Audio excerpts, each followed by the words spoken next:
हाय बच्चों, सभी को मेरा नमस्कार है। कैसे हैं आप सब? आई होप आप सब बहुत ही अच्छे होंगे और मैं आप सभी का अपने इस चैनल पे एजुकेशन एकेडमी ए पे स्वागत करती हूँ। इस चैनल पे जो भी बच्चे यूपी बोर्ड से पढ़ रहे हैं, विज्ञान विषय का उनको सारा जितने भी विज्ञान विषय का जो तीनों भाग है, जैसे कि जीव विज्ञान है, रसायन विज्ञान, भौतिक विज्ञान है, तीनों विषय इस चैनल पे मैं कंप्लीट कराऊँगी। ठीक है? कैसे कैसे क्वेश्चंस बोर्ड में बनते हैं, कैसे क्वेश्चन बोर्ड में आते हैं, पूरे चैप्टर वाइज चैप्टर, चाहे वो रसायन विज्ञान हो, चाहे भौतिक विज्ञान, चाहे जीव विज्ञान हो, सभी सभी के जो इम्पोर्टेंट क्वेश्चंस होते हैं मैं सब इस पे कराऊंगी। और उसके साथ साथ एक और चीज़ है, उसके साथ साथ जैसे आप लोग जानते हैं कि आप लोग के पेपर में 20 नंबर का एमसीक्यू पूछता है, तो मैं सभी चैप्टर से एमसीक्यू कराऊंगी, जो कि बोर्ड एग्ज़ाम के लिए बहुत ही महत्वपूर्ण होगा। ठीक है? अगर मेरे कराए हुए एमसीक्यू चैप्टर वाइज आप सब कर लेते हैं, तो बोर्ड एग्ज़ाम में आप 20 में से 20 मार्क्स आराम से ला सकते हैं, अगर ईमानदारी से मेरे चैनल को आप देखते हैं तब। ठीक है? और हाँ, एक चीज़ और है, मैं इस चैनल का एक भी रुपया नहीं लेती हूँ, ये फ्री ऑफ कॉस्ट है। बस आप लोगों को सब्सक्राइब करना है, कमेंट करना है कि मैम ये टॉपिक हमें नहीं समझ में आ रहा है, बुक से मुझे पढ़ा दीजिए, तो मैं पढ़ा दूँगी। इसका मैं एक भी रुपया नहीं, फ्री ऑफ कॉस्ट मेरा चैनल है। और एक चीज़ और है कि मैं जो पढ़ाऊँगी वो अपने भाषा में पढ़ाऊँगी। जैसे बहुत से बच्चे होते हैं ना, ईज़ी नोट्स लेके आते हैं, क्वेश्चन बैंक खरीद के लेके आते हैं और वो खरीद तो लेते हैं लेकिन उनको समझ में नहीं आता है। तो इस चैनल पे मैं सब कुछ अपने भाषा में समझाऊँगी और आप लोगों को समझने में बिल्कुल भी परेशानी नहीं होगी। बस आप लोगों को ध्यान से पढ़ना है। जैसे कि मैं आप लोगों के लिए रसायन विज्ञान में एक चैप्टर है, अम्ल, क्षार और लवण, उससे रिलेटेड कुछ एमसीक्यूज़ लेके आई हूँ। उस चैप्टर से रिलेटेड कुछ एमसीक्यू लेके आई हूँ, जिसको आप ध्यान से देखिए। ऐसे ही एमसीक्यूज़, अच्छे-अच्छे एमसीक्यूज़ पूरे चैप्टर वाइज़ तीनों का, रसायन विज्ञान, भौतिक विज्ञान, जीव विज्ञान, तीनों का मैं कराऊँगी। प्रश्न उत्तर भी कराऊँगी बोर्ड एग्ज़ाम से, जो आपके बोर्ड एग्ज़ाम में पूछे जा सकते हैं और जो पिछले साल भी बोर्ड एग्ज़ाम में पूछे वो भी कराऊँगी। ठीक है? तो अगर अगर आप इस चैनल से पढ़ते हैं साइंस को, तो अब विज्ञान को, तो आपको कहीं और से पढ़ने की ज़रूरत नहीं है। मैं सब कुछ कंप्लीट कराऊँगी, आपको बिल्कुल भी नहीं घबराना है, विज्ञान से बिल्कुल भी नहीं डरना। और ख़ास करके हाँ, बच्चे जीव विज्ञान पढ़ लेते हैं लेकिन केमिस्ट्री, फिज़िक्स से डरते हैं, मतलब रसायन विज्ञान, भौतिक से, तो उससे बिल्कुल भी नहीं डरना है। मैं बहुत ही सरल भाषा में सब कुछ कंप्लीट करा दूँगी। चलिए, ज़्यादा समय आप लोगों का ना लेते हुए हम क्या करते हैं, अम्ल, क्षार और लवण जो पाठ है उससे मैं कुछ आप लोगों को एमसीक्यू लेकर के आई हूँ, उसको कराती हूँ। ठीक है? आप लोग ध्यान से इसको देखिए। बहुत ही जॉयफुल के साथ में, बहुत ही मस्ती के साथ में पढ़ना है, कोई टेंशन नहीं लेना है किसी चीज़ का। ठीक है? पढ़ना है लेकिन मन से पढ़ना है। ठीक है? देखिए, पहला क्वेश्चन है, प्राकृतिक में हम मेथोनिक एसिड कहाँ पा सकते हैं? बताइए, मेथोनिक एसिड सुन के तो नया नाम लग रहा होगा आप लोगों को, लेकिन आप लोग तो पढ़े होंगे कि हमने फॉर्मिक एसिड देखा है, सिट्रिक एसिड देखे, ये मेथोनिक एसिड कहाँ से आ गया? तो जो आप लोग फॉर्मिक एसिड देखे हैं ना, उसी का ये व्यवस्थित रूप होता है, मेथोनिक एसिड। तो जो जैसे यहाँ पे दिया है कि मेथोनिक एसिड कहाँ पाया जाता है, चींटी का डंक में या सिरका, इमली, उपरोक्त में से एक से अधिक में, या फिर इनमें से कोई में नहीं। तो यहाँ पे जो आपका सही ऑप्शन होगा वो हो चींटी के डंक में। जैसे आप लोग जानते हैं ना, चींटी डंक मारती है तो क्या होता है, दर्द, सूजन हो जाता है, खुजली होने लगता है, तो क्या करती है हमारे बॉडी में, हमारे शरीर में मेथोनिक एसिड मतलब फॉर्मिक एसिड डाल देती है। अगर आपके एग्ज़ाम में मेथोनिक एसिड दिया तो मेथोनिक एसिड है सही, अगर आपके एग्ज़ाम में फॉर्मिक एसिड दिया तो फॉर्मिक एसिड सही है। ठीक है? क्योंकि उसी का व्यवस्थित रूप होता है मेथोनिक एसिड का, फॉर्मिक एसिड का मेथोनिक एसिड व्यवस्थित रूप होता है। हम अगले प्रश्न पे चलते हैं। अब देखिए, हमने यहाँ पे कुछ दिया हुआ है, अवधारणा कुछ दिया, स्पष्टीकरण भी दिया हुआ है ताकि आप लोग पढ़ लें। मेथोनिक एसिड का सूत्र देख लीजिए, एकदम फॉर्मिक एसिड की तरह उसी व्यवस्थित रूप ही होता है, आप लोगों को बता दिया हमने। इसके लिए आप लोगों को सोचना बिल्कुल भी नहीं है। वो हम देखेंगे अगला क्वेश्चन थोड़ा मेरे स्क्रीन में थोड़ा प्रॉब्लम है, कल से ये प्रॉब्लम नहीं होगा। ठीक है? चलिए, अगला है, प्रबल अम्ल और प्रबल क्षार के लवणों का पीएच मान कितना होता है? तो आप लोगों को पता है जो लवण होता है उसका पीएच मान कितना है, बिना सोचे समझे 7। ठीक है? अब आगे चलेंगे हम लोग,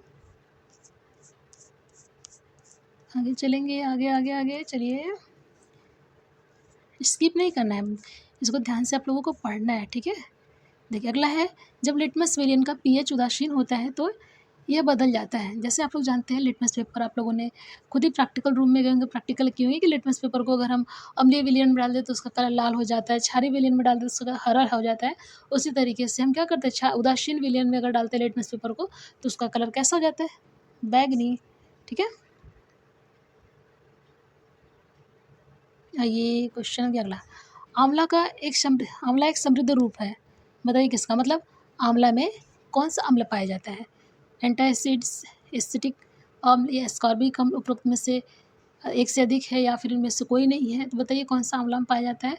आंवला तो बहुत खाने में कड़वा लगता है ना, कौन सा बताइए, इसमें कौन सा अम्ल पाया जाता है बताइए जरा आप लोग। तो देखिए कौन कौन बता पाता है। एस्कॉर्बिक अम्ल पाया जाता है, ठीक है, इसको आप लोग ध्यान में रखिएगा।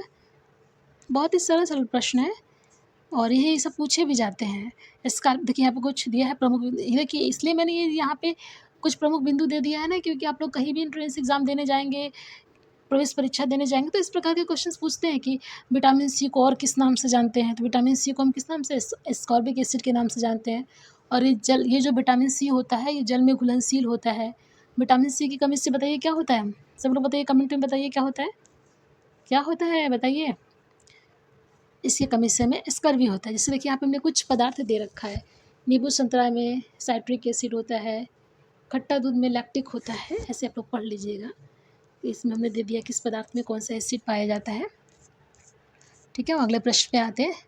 अब देखिए यहाँ पे कुछ नया चीज़ देखने को मिलेगा आप लोग। बिच्छू बूटी के पौधे में निम्नलिखित में से कौन सा अम्ल पाया जाता है। अब आप लोग के माइंड में आ रहा है बिच्छू बिटू बूटी कौन सा पौधा होता है, तो ये एक जंगली पौधा होता है और ये एक शाकाहारी पौधा होता है। एक नुकीला होता है, जब इसके संपर्क में हम लोग जाते हैं तो ये क्या करता है, ये मेथनोइक एसिड हमारे बॉडी में डाल देता है, जैसे बोलते हैं डंक मार देना।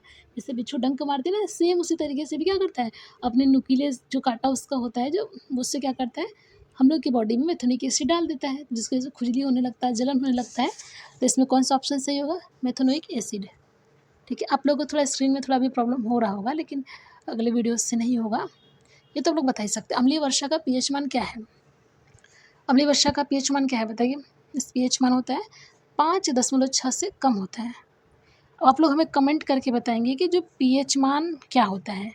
ये आप लोग इसका जो पीएच मान होता है इसका उदाहरण आप लोग हमें करके दिखाएंगे, ठीक है। उदाहरण कमेंट में बताएंगे, अरे एग्जाम्पल्स उसका जो है कुछ और दे करके कमेंट में बताएंगे।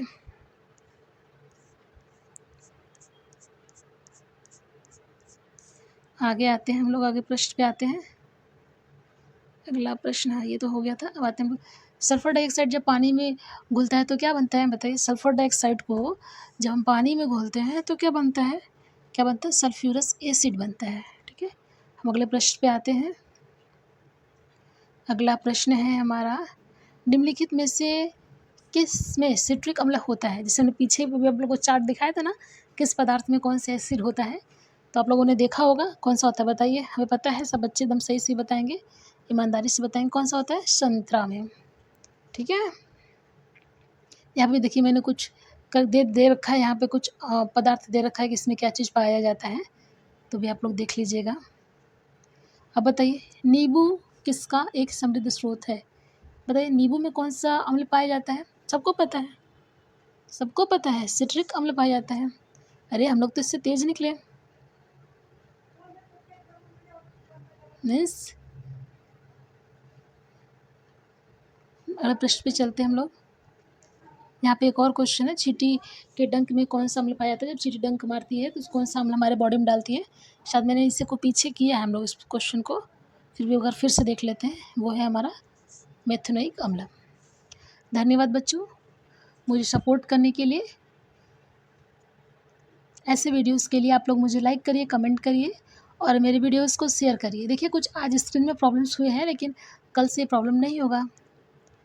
सभी को मेरा धन्यवाद, बाय बाय।